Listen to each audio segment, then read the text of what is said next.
یاد رکھیے گا کہ انسان اللہ تبارک و تعالیٰ نے اسے کان دیے ہیں تو وہ کچھ سنے گا بھی، اللہ نے اسے آنکھیں دی ہیں تو وہ کچھ دیکھے گا بھی، رب تعالیٰ نے اسے زبان دی ہے تو وہ کچھ بولے گا بھی، اللہ نے اسے ذہن دیا ہے تو کچھ نہ کچھ وہ سوچے گا بھی۔ یہ جتنے اعضاء اس کے ان میں حرارت ہے، ان میں تازگی ہے، تو یہ سارے اعضاء کچھ نہ کچھ کرتے بھی رہتے ہیں۔ اگر وجود کے اعضاء اپنا کام صحیح طریقے سے کریں گے تو اجر پائیں گے، ورنہ قرآن مجید نے کہا ہے کہ آنکھوں سے بھی سوال ہوگا، کانوں سے بھی سوال ہوگا، زبان اور دل سے بھی پوچھا جائے گا۔ یہ ساری چیزیں صبح قیامت ان سے سوال جواب کیا جائے گا۔ یہ اعضاء جتنے ہیں یہ کچھ نہ کچھ کریں گے۔ میرے رب کریم نے نبی پاک صلی اللہ تعالیٰ علیہ وآلہ وسلم کی محبت ہم پہ ضروری قرار دے کے پتہ ہے ہمارے اعضاء کی ڈیوٹی کیا لگائی ہے؟ اس نے کہا تم اس طرح کیا کرو، جب دیکھا کرو نا تو محبوب کے جلوے دیکھنے کی کوشش کرو، اور جب تمہارا سننے کو دل کرے تو مدینے والے کی بات سنا کرو، اور جب تمہارا بولنے کو دل کرے تو پھر میرے محبوب کی نعت پر بات کرو۔ یہ اپنے اعضاء کو اس کام لگاؤ، یہ تمہاری محبت مصطفیٰ کریم علیہ السلام میں یہ چیزیں تمہارے لیے دلیل بن جائیں گی، یہ ایک نمونہ بن جائیں گی کہ حضور سے پیار ہے۔ نبی پاک علیہ السلام کا ذکر میری اور آپ کی نعت کا، تعریف کا محتاج نہیں۔ کیوں کہ رب فرماتا ہے وَرَفَعْنَا لَكَ ذِكْرَكَ، اے محبوب ہم نے آپ کے لیے آپ کے ذکر کو بلند کر دیا ہے، ہم نے آپ کے لیے آپ کے تذکرے کو بلند کر دیا۔ تو جن کے ذکر کو اللہ نے بلندی دے دی ہے اس پر کوئی شاعر نعت نہ بھی لکھے، کوئی اچھا نعت خواہ نعت نہ بھی پڑھے معاذ اللہ، کوئی مجمع نعت سننے نہ بھی آئے، حضور کا ذکر تو اللہ نے بلند کر دیا ہے۔ لیکن یاد رکھو کہ جب شعر حضور کی تعریف میں لکھا جاتا ہے تو شعر لکھنے والا اپنا کلام سنوار لیتا ہے، اور جب محفل نعت میں لوگ آ کے بیٹھتے ہیں حضور کے نام پہ بیٹھتے ہیں، وہ کسی سیاسی جلسے کے لیے جمع نہیں ہوتے، وہ اپنے کسی دنیاوی مقصد کے لیے احتجاج کرنے جمع نہیں ہوتے، وہ حضور کی میلاد کے نام پر اکٹھے ہوتے ہیں۔ خلاق عالم کے فرشتے تو گواہی دیتے ہوں گے نا، یا اللہ دیکھ کے آئے ہیں وہ تیرے محبوب کے لیے جمع ہوئے تھے۔ نعت خوانوں کیا کمال ہو جائے اگر ہم نعت خوانی کے ساتھ مخلص ہو جائیں، تمہیں پتہ چل جائے گا جب صبح قیامت تمہاری اس نعت خوانی کا وزن ہوگا، تمہیں مزہ آ جائے گا۔ سب سے آگے آگے حسان بن ثابت ہوں گے، اور پھر یہ نعت خوانوں کی پوری لائن حضور کی بارگاہ میں جائے گی۔ تم اپنے آپ کو کیوں کمزور کرتے ہو؟ چند ہزار پہ بیچ کے میری ملت کے نعت خوانوں ملا شریف آ گیا، نعت کے حسن کو سمجھو تو صحیح یارو۔ سب سے آگے نعت خوانوں کی لائن میں حضرت حسان بن ثابت ہوں گے، اور قیامت تک جو حضور کی نعت پڑھنے والا ہوگا وہ سارے اس لائن میں ہوں گے۔ تمہیں پتہ ہے اس لائن میں کون کون ہوگا؟ مولا عبد الرحمن جامی بھی ہوں گے، سعدی شیرازی بھی ہوں گے۔ اس لائن کے اندر چلتے چلتے تمہیں ڈاکٹر علامہ اقبال بھی ملیں گے، تمہیں یہاں امام احمد رضا فاضل بریلوی بھی ملیں گے، تمہیں کہیں اسی طرز میں کلام کرتے نعت پڑھتے اعظم چشتی مرحوم بھی ملیں گے، محمد علی ظہوری بھی ملیں گے، تمہیں اس میں نعت پڑھتے پڑھتے کئی لوگ ملیں گے۔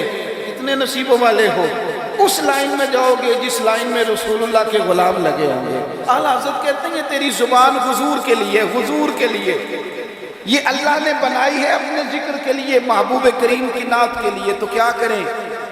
اور یار سارا دن اس نے باتیں تو کرنی ہے، اللہ جانتا ہے یہ باتیں کرنے کا دور ہے، چپ نہیں بیٹھتے۔ بعض لوگوں کو کہنا پڑتا ہے کہ چل یار کو 10 منٹ چپ بھی کر جا، کوئی ہمیں بھی موقع دے تھوڑا سا بولنے کا، اور کوئی تو تھوڑی سی سن بھی لے، کسی کی کہنا پڑتا ہے۔ اتنی جو باتیں کرتے ہو، اتنی جو خوش آمدیں کرتے ہو، تو اعلیٰ حضرت مشورہ دیتے ہیں، فرماتے ہیں ذکر ان کا چھیڑیے ہر بات پر، ذکر ان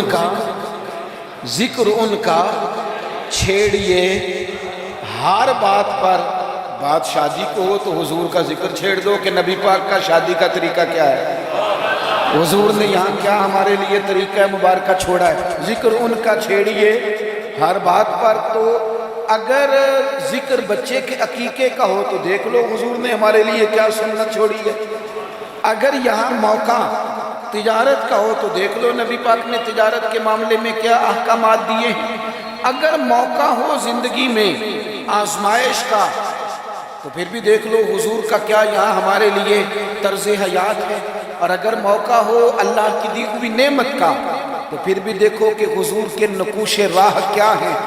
بس اپنے آپ کو ہر وقت حضور کے خیال میں گم کر لو۔ فاضل بریلوی کا مشورہ ہے، وہ کہتے ہیں ٹھوکریں کھاتے پھرو گے ان کے در پہ آپ، ورنہ تو ٹھوکریں ہیں زمانے کی، لوگوں کی تعریف کتنی کو کرو گے، کتنی کو تھکا دیں گے تمہاری زبانیں، حضور کی تعریف کرو، ٹھوکریں کھاتے پھرو گے ان کے در پہ آ پڑو۔ قافلہ تو اے رضا اول گیا آخر گیا، حضور کے دروازے پہ آؤ، نبی پاک کی تعریف کرو اور پھر حضور کی تعریف سنیں۔ میں بڑے درد کے ساتھ ایک بات عرض کروں، میں بڑے درد کے ساتھ دکھی دل کے ساتھ ایک بات عرض کروں، میلاد کی محفلوں میں غریب لوگ رہ گئے۔ وہ امیرو، تم سیاسی جلسے میں بڑے شوق سے جاتے ہو، تمہاری پجارو بھی جاتی ہے، اس پر کسی سیاستدان کا فوٹو بھی لگاتے ہو، جھنڈا بھی لگاتے ہو، بڑے خرچے کرتے ہو، جیبوں سے پیسے لگاتے ہو۔ کیا عجیب تمہاری منطق ہے، جس محبوب کے صدقے رب نے تمہیں سارا کچھ دیا ہے، اس محبوب کریم علیہ السلام کی محفل آئے تو وہ غریبوں کے حصے میں آتی ہے، وہ کمزوروں کے حصے میں آتی ہے، اور تم جا کر کے چرچے کرتے ہو ان کے۔ یاد رکھنا، سمجھ لینا، دنیا کا سب سے خوش قسمت شخص وہ ہوتا ہے جسے اللہ اپنے محبوب کی غلامی کے لیے پسند فرما لیتا ہے۔ یار اس طرف تم توجہ ہی نہیں کرتے، حضور کا ذکر سنو، ذوق سے نعت سنی جائے۔ نعت نہ پڑھنے سے زیادہ سننے سے تعلق رکھتی ہے۔ نعت خواں اللہ کے فضل سے بڑے ہیں، ہمارے شہر میں بڑے بڑے اچھے نعت خواں آپ کو مل جائیں گے، بڑے ہیں لیکن نعت سننے والے۔ چلیں ناراض کسی نے ہونا ہے تو وہ ہو جائے، جو بڑی بڑی محفلیں کرانے والے لوگ ہیں ان میں سے بھی اکثر احباب ایسے ہیں جنہیں محفل کرانی آتی ہے، نعت سننی نہیں آتی۔ محفل کرانا اور ہے، نعت سننا یہ سننا ایک کمال ہے۔ اب میں جو اگلی بات کروں گا وہ شاید آپ کے لیے اور زیادہ خوشی کا باعث بنے۔ نعت پڑھتے صحابہ تھے، سنتے مدینے والے محبوب۔ آپ سننے کا درجہ تو دیکھیں نا، کتنا معاملہ منفرد ہے۔ حضور کے ذکر کو سننا، نبی پاک کی بات کو، یہ منافقوں کا طریقہ تھا کہ حضور کی بات جب ہوتی تھی، نبی پاک جب بات کرتے تھے تو وہ کھیل کود میں لگ جاتے، حضور کی بات نہ سنتے، سننے نہ دیتے تاکہ کسی پہ اثر نہ ہو جائے۔ مومن کیا کرتا ہے؟ اعلیٰ حضرت فاضل بریلوی یہاں بھی سبق پڑھاتے ہیں، وہ کہتے ہیں عرش پہ تازہ چھیڑ چھاڑ، ابھی تازی باتیں چھڑی ہیں نبی پاک کی عرش پہ، ابھی فرشتوں نے نیا کلام چھیڑا ہے حضور کا۔ کہتے ہیں عرش پہ تازہ چھیڑ چھاڑ اور فرش پہ طرفہ دھوم دھام۔ وہاں حضور کا ذکر چھڑا ہوا ہے اور یہاں تو دھوم مچی ہوئی ہے، غلاموں نے مچائی ہے۔ عرش پہ تازہ چھیڑ چھاڑ، فرش پہ طرفہ دھوم دھام، بس کان جدھر بھی لگا یہ تیری ہی داستان ہے۔ میں عرض کروں، ادھر دیکھو میری طرف، میری ملت کے جوانوں، ہماری زندگیاں کمزور ہیں، ہمارے ذمہ بڑے سارے حقوق ہیں، بوڑھے ماں باپ کے جھریوں والے چہرے ہمیں بڑا پریشان کرتے ہیں۔ کئی گھروں میں بہنیں ہیں، وہ آتے جاتے ان کے دوپٹے کا وقار برقرار رہے، یہ ہمارے دلوں میں خواہشات چمکتی ہیں۔ بیٹی چھوٹی سی بھی آنگن میں دوڑ رہی ہو تو باپ نہ چھوٹی بیٹی دیکھ کے بھی کہتا ہے اللہ نصیبہ اچھا کرا، اللہ اس پہ رحمت کرنا۔ اسے زمانے کی ہمارے ذمہ ڈیوٹیاں ہیں، ان ڈیوٹیوں کے لیے نا ہم اپنے گھر سے نکلے ہوئے ہیں۔ کوئی مزدوری کرتا ہے، کوئی محنت کرتا ہے، کوئی ادھر جاتا ہے، اس رستے میں نا ہمارا کئی لوگوں سے واسطہ پڑتا ہے۔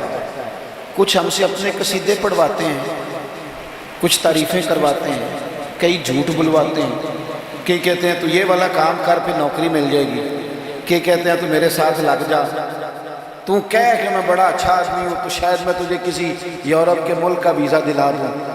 یہ جھوٹے ہیں سارے، یہ جھوٹی تعریف کرائیں گے، تیری زبان کو دھوکے کا عادی کر دیں گے، تیرے مزاج کے اندر ایسی چیزیں بھر دیں گے جو تیرے لیے نقصان کا باعث ہو، یہ تجھے پتلی کا تماشا بنا دیں گے، ریموٹ کنٹرول بنا دیں گے۔ یہ دنیا تھکا مارتی ہے، یہ اتنا دیتے نہیں جتنا پریشان کرتے ہیں۔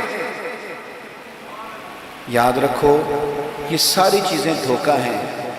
دنیا میں ایک دروازہ ایسا ہے جس کی تعریف کرو نا تو دنیا بھی آخری حد تک ملتی ہے، اور آخرت میں تو خدا پھر فضل ہی بڑا فرمائے گا، اور وہ دروازہ ہے مدینے والے محبوب کا، وہ نبی کریم کا دروازہ۔ حضور کی جو تعریف ہے نا، جو نبی پاک کی چوکھٹ کی تعریف کرنے والے ہیں، حضور کے دروازے کی جو تعریف کرنے والے ہیں نبی پاک کی، ان میں سادے سادے لوگ ہیں۔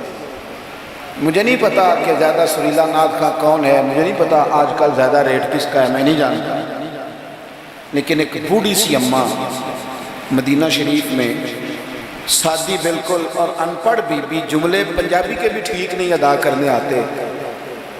میں حضور کی بارگاہ کی حاضری دے کے آ رہا تھا تو بالکل باہر نا مسجد نبوی شریف کے جنگلے سے باہر نکل کے وہ بوڑھی اماں